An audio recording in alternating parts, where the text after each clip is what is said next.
મિત્રો આપણી Gujarat studies YouTube ચેનલમાં ફરી એક નાડમાં આપનું હાર્દિક સ્વાગત કરું છું. તો મિત્રો અહીંયા તમે જોઈ શકો છો કે ઇસરોમાં વિવિધ અલગ અલગ પોસ્ટ પર ભરતીની જાહેરાત થઈ છે, જેના માટે 10 પાસ છે, ગ્રેજ્યુએટ છે, વિવિધ પોસ્ટ માટે એપ્લાય કરી શકે છે.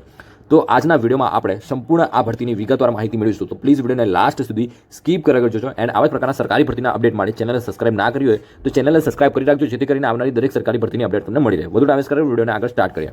1 એપ્રિલથી ફોર્મ ભરવાના સ્ટાર્ટ થઈ ગયેલા છે. 15 એપ્રિલ ફોર્મ ભરવા માટેની છેલ્લી તારીખ છે. આજે ઓલરેડી 6 એપ્રિલ થઈ ગયું છે. ઓકે, તો ખાસ કરીને જે પણ લોકો એલિજિબલ હોય, ઈચ્છા ધરાવતા હોય ફોર્મ ભરવા માટે, તો ફોર્મ ભરી દેજો વહેલી તકે. ઓકે, તો અહીંયા તમે જોઈ શકો છો કે આસિસ્ટન્ટ રાજભાષા માટે ટોટલ 2 વેકેન્સી છે.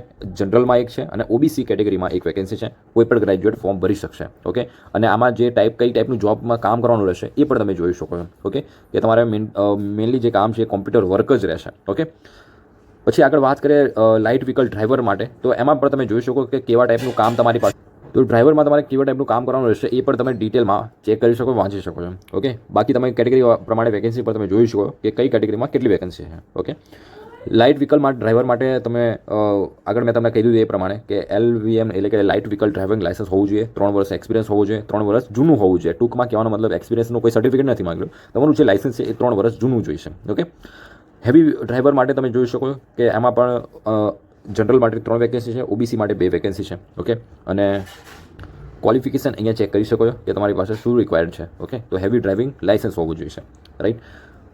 ત્યાર પછી ફાયરમેન માટે પણ તમે ચેક કરી શકો કે ફાયરમેન છે, એઝ અ ફાયરમેન તમે જોઈન કરો છો તો કેવા ટાઈપનું કામ કરવાનું રહેશે. અને વેકેન્સી તમે જનરલમાં 3 વેકેન્સી છે અને તમે ક્વોલિફિકેશન તમને કીધું એ પ્રમાણે કે ખાલી 10 પાસ હોય તો ફાયરમેનમાં ફોર્મ ભરી શકશે. ત્યાં કોઈ ડ્રાઇવિંગ લાઇસન્સ કે કોઈ એક્સપિરિયન્સની રિક્વાયર નથી.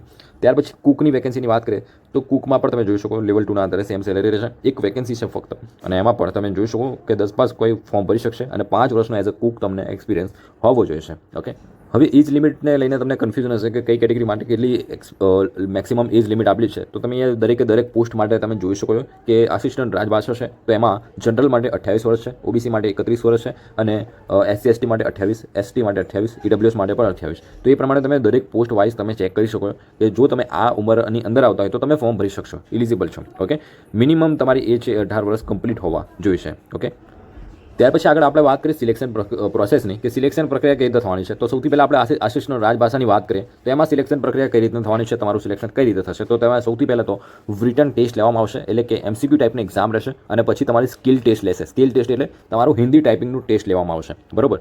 ત્યાર પછી તમે જોઈ શકો છો કે એમાં જે કહેવાય કે રિટન ટેસ્ટનો સિલેબસ શું રહેશે, તો part A, B, C, D એવી રીતે રહેશે, અને હિન્દી લેંગ્વેજ અને ગ્રામર રહેશે 50 માર્ક્સમાં 50 ક્વેશ્ચન. ઓકે, પછી જનરલ ઇંગ્લિશના પણ 50 ક્વેશ્ચન 50 માર્ક્સમાં, quantity aptitude and general knowledge છે. ઓકે, તો એમાં પણ 50 question 50 marks, general intelligence reasoning 50 question 50 marks, એટલે કે 120 મિનિટમાં તમારે 200 ક્વેશ્ચન સોલ્વ કરવાના રહેશે. 0.25ની નેગેટિવ માર્ક્સ સિસ્ટમ પણ રાખવામાં આવે છે. જો આ તમે 200 માર્ક્સમાંથી એક્ઝામ મેરિટ ક્વોલિફાય કરી લો છો પછી તમને સ્કિલ ટેસ્ટ માટે બોલાવવામાં આવશે, અને સ્કિલ ટેસ્ટ છે. ઓકે, તો એ સ્કિલ ટેસ્ટ તમારું હિન્દીમાં રહેશે, હિન્દી ટાઈપિંગ. તો એ તમને એનામાં પણ તમે ક્વોલિફાય થઈ જાઓ છો તો તમને ફાઇનલી જોઈનિંગ માટેનો કોલ લેટર મળતો હોય છે. ઓકે, તો એનો ડિટેલ સિલેબસ જોઈ શકો કે જે સિલેબસ આપેલો છે એમાં કઈ ટાઈપનું શું પૂછાશે. જનરલ નોલેજ છે તો એમાં તમે જોઈ શકો કે candidates awareness of the environment છે. ઓકે, તો બેઝિકલી આ ટાઈપના ક્વેશ્ચન પૂછાતા હોય છે. ઓકે, સ્કિલ ટેસ્ટમાં પણ તમે જોઈ શકો કે સ્કિલ ટેસ્ટ છે એ કઈ રીતનું રહેશે અને એમાં કઈ રીતનું ક્રાઇટેરિયા રહેશે ક્વોલિફાય કરવા માટે. ઓકે, ત્યાર પછી આપણે આગળની પોસ્ટ જે છે લાઇટ વ્હીકલ ડ્રાઈવર, એના માટે આપણે જોઈએ, અને હેવી ડ્રાઈવર વ્હીકલ છે એના માટે પણ તમે જોઈ શકો. એમાં પણ તમારી સૌથી પહેલાં રિટન ટેસ્ટ લેવામાં આવશે, અને જે રિટન ટેસ્ટ છે એ કઈ રીતની હશે એમાં પણ તમે જોઈ શકો.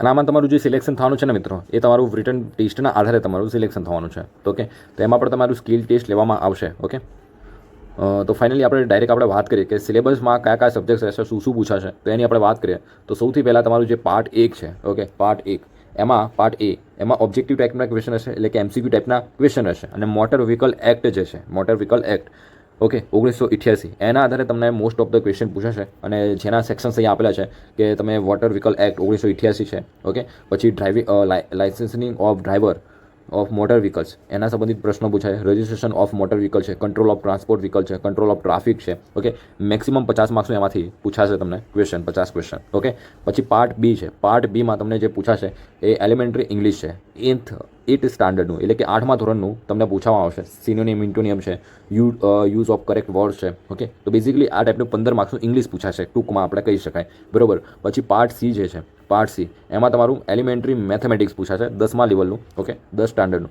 ઓકે. તો તમારું મેથેમેટિક્સ છે ને એમાં પણ તમે જોઈ શકો એડિશન છે એટલે કે સરવાળો છે, બાદબાકી છે, ગુણાકાર છે, પછી ડિવિઝન એટલે ભાગાકાર છે, આ બધું એમાંથી પ્રશ્ન પૂછાશે. અને પર્સન્ટેજ છે, રેશિયો છે, એવરેજ છે, આ બધામાંથી પ્રશ્ન પૂછાશે. 15 માર્ક્સનું તમારું મેથેમેટિક્સ છે, ઓકે. ત્યાર પછી પાર્ટ ડી છે, ઓકે. પાર્ટ ડી એમાં જનરલ નોલેજ સંબંધિત પ્રશ્ન પૂછાય. જનરલ નોલેજ છે, કરંટ અફેર છે, હુ ઇઝ વુ, ઓકે.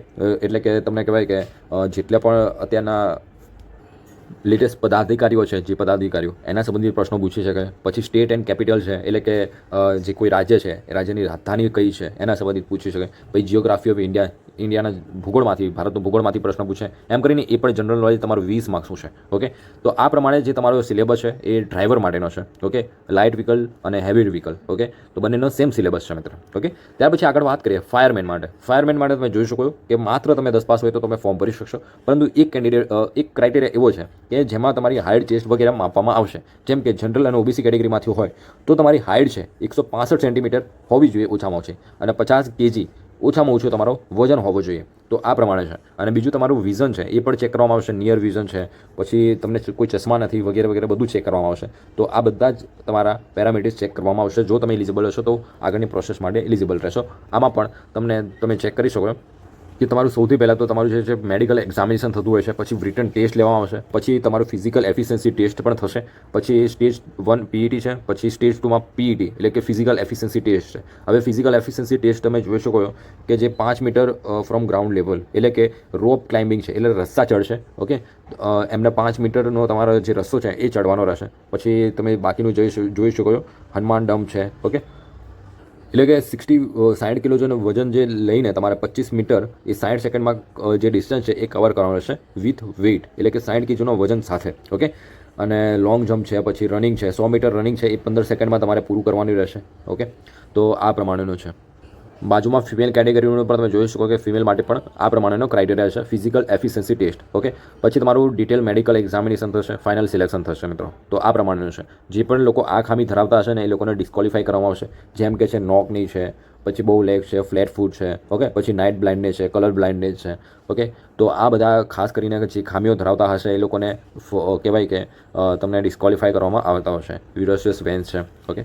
તો ખાસ કરીને તમારું મેડિકલ એક્ઝામિનેશન તમે પોતે ખાસ કરીને ચેક કરી લો કે આમાંથી કોઈ ખામી છે નહીં ને, ઓકે. બાકી તમને ફેલ કરવામાં આવશે. એઝ એ કુકની વાત કરીએ કે કુક માટે શું રહેશે, તો કુક માટે તમને કીધું એ પ્રમાણે કે સૌથી પહેલાં તમારું રિટન એક્ઝામ લેવાશે. રિટન એક્ઝામ લીધા પછી તમારું સ્કિલ ટેસ્ટ પણ થશે, ઓકે. પછી તમને ફાઇનલી સિલેક્શન મળતું હોય છે. તો આ પ્રમાણે હોય છે મિત્રો. હવે તમને મેઇન પ્રશ્ન થતો હશે કે આમાં રિટન ટેસ્ટ માટે આપણે એક્ઝામ ક્યાં આપવા જવાનું રહેશે. તો તમે જોઈ શકો કે ગુજરાત માટે અમદાવાદ જે સિટી છે ત્યાં તમારું મોસ્ટલી એક્ઝામ આપવાનું થશે, ઓકે. તો જે પણ ગુજરાતથી ફોર્મ ભરે છે એ લોકોને એક્ઝામ સેન્ટર એ અમદાવાદ જ મળશે, ઓકે. તો ખાસ કરીને એક જ સેન્ટર આપેલું છે આપણા ગુજરાતમાં, અમદાવાદ. હવે તમે ઓનલાઈન અરજી કરો છો, ઓનલાઈન ફોર્મ ભરો છો, તો તમારે એપ્લિકેશન ફીસ પણ પે કરવાની હોય છે. તો કેટલી એપ્લિકેશન ફી છે તો તમે જોઈ શકો 500 રૂપીઝ તમારી એપ્લિકેશન ફી છે ઓનલાઈન ફોર્મ ભરતી વખતે, ઓકે. તો એ માંગશે. અને આ 500માંથી તમને 400 રૂપિયા રિફંડ થઈ જશે. અને જે કેન્ડિડેટ ફિમેલ કેન્ડિડેટ હોય કે પછી SC/ST કેન્ડિડેટ હોય, એક્સ સર્વિસમેન હોય તો અને PWD કેન્ડિડેટ હોય, એમને ફૂલ ફી રિફંડ થઈ જશે જ્યારે તે લોકો એક્ઝામ આપશે તો એમને બધી ફી છે ને એ રિફંડ થઈ જતી હોય છે, ઓકે. અને બાકીના જે અધર કેન્ડિડેટ એમને 400 રૂપિયા ફી રિફંડ થઈ જશે, ઓકે. તો આ પ્રમાણેની ફી છે. બાકી તમારે 500 પે કરવાનું રહેશે. એક્ઝામ આપશો એટલે ડાયરેક્ટલી તમને રિફંડ ફી થઈ જતી હોય છે. SC/ST હોય, ફિમેલ કેન્ડિડેટ હોય એ લોકોને કહેવાય કે ફૂલ ફી રિફંડ થઈ જશે, ઓકે. તો આ પ્રમાણેની ક્રાઇટેરિયા છે તમારા માટે.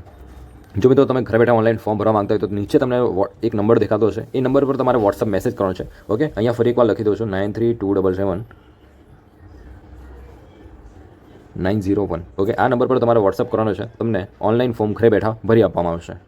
તો આ હતી મિત્રો ભરતી સંપૂર્ણ વિગતવાર માહિતી. તો જો મિત્રો તમે ઇન્ટરેસ્ટેડ હોય, એલિજિબલ હોય તો જરૂરથી આનું ફોર્મ ભરજો. 15 એપ્રિલ ફોર્મ ભરવા માટેની છેલ્લી તારીખ છે. કઈ એપ્રિલ? 15 એપ્રિલ ફોર્મ ભરવા માટેની છેલ્લી તારીખ છે. તો છેલ્લી તારીખની રાહ જોયા વિના ફોર્મ ભરી દેજો.